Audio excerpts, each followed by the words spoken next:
Okay,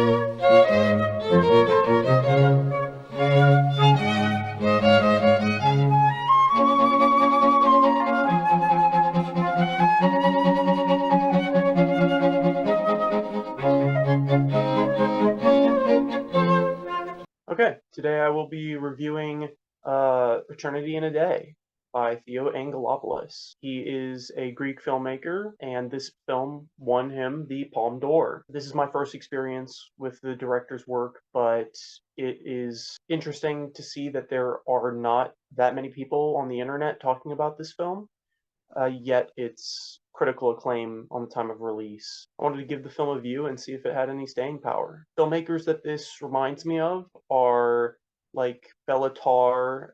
It's a bit Bressonian. Gives me a bit of Kieślowski also.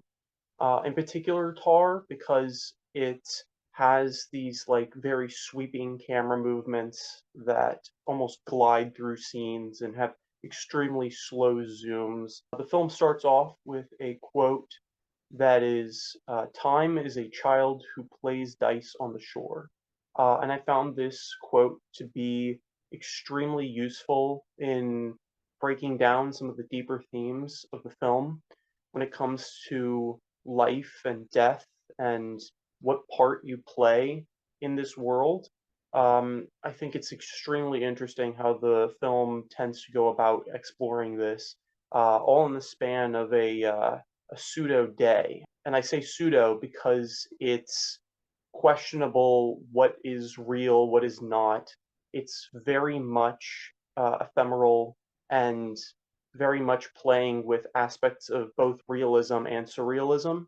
It reminds me a lot of from Cleo from 5 to 7. That film has a similar premise in that with that one, it is a woman who is told that she's going to die and spends the rest of the day with that knowledge and has to confront her life about that aspect of mortality. It's also almost Shakespearean in its relationship with life and birth and death and its aspects of having rebirth with the images of marriage. That's almost how The Godfather is able to sort of cement itself as semi-Shakespearean. And just like Shakespeare, I found the dialogue to be extremely poetic and multi-layered. Things are often said by characters that they may not actually be saying what they mean. There's much more subtext and imagery going on behind their words. Oftentimes, characters will say things that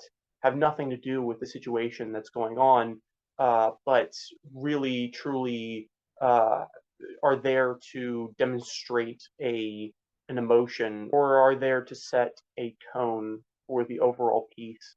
I think it's interesting to look at his relationship with his family and how he is simultaneously surrounded by a large group of people and there's many images of this, yet he comes across as alone and isolated in many other parts of the movie. I think this is also juxtaposed by the color usage in their costume design. The black used in his coat almost mirrors the white used in his family's attire.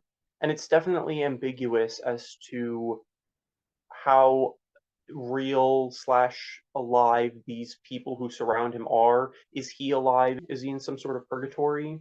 To us as the audience, we have to sort of piece together the meaning of all of this, and really and truly, more importantly than that, the what this all these images that we're surrounded with means to the character as he is also on his deathbed. The movie also plays with the aspect of fiction in that the main character is a writer. He's almost creatively trapped in a similar way as to how he's physically trapped in this semi looping reality in which his day almost repeats as it starts and how he manages to talk to the girl through music and how the bus stops at a similar location every single time. It's how he bumps into the boy repeatedly throughout the film. Its repetition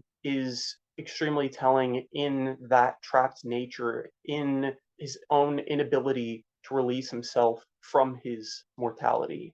The surrealism of the film, I feel like, to me, hits an all time high when there's this image of these men almost floating across this border.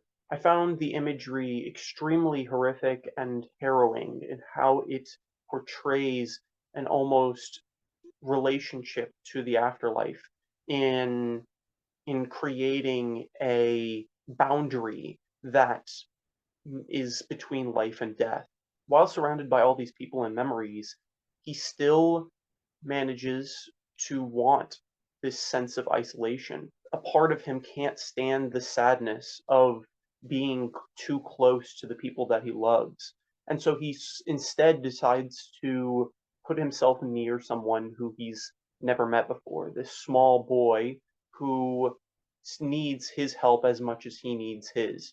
And speaking of, the child acting in the film was remarkable. I find that most films that I watch, the child acting is bearable at best. And this film's child actor truly had, in my opinion, the best performance of the film. The child, just like us, doesn't know with deep certainty the outcome of our protagonist, but just like us, he feels this great sense of sorrow. And it is on full display here in his performance. But to contrast with the sorrow, I think there is actually a lot of hope and cheerfulness throughout the film. I think that's mostly brought on by the music. The music is magical and whimsical and really instills with us this feeling of life that we are not watching this man's death, but instead watching a segment of his life. Where I feel the hope is at its utmost high is both in the scene where they are on the bus and they encounter many of the characters that they have earlier in the film, plus new ones, but also the scene where he is at the traffic light and while the cars all around him keep passing him by, he stands there still. And then once the light goes red, he proceeds. And to me, that was the true sign of breaking away from the pattern and repetition of his almost doomed morality. I think the film also has a lot to say about the police state and the military. They remain in the background of our lives, but also in the background of our death.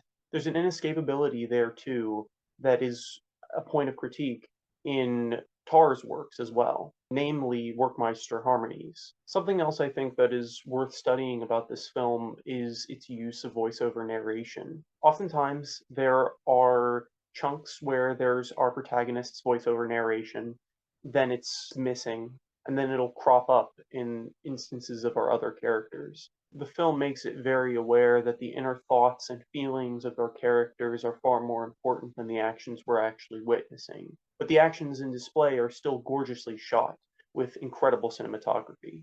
If you're a fan of slow cinema, I would recommend this film.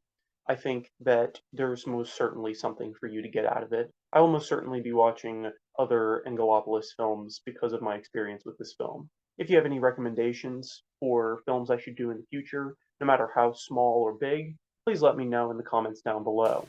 This has been Sessions on Cinema, and I hope to see you next time.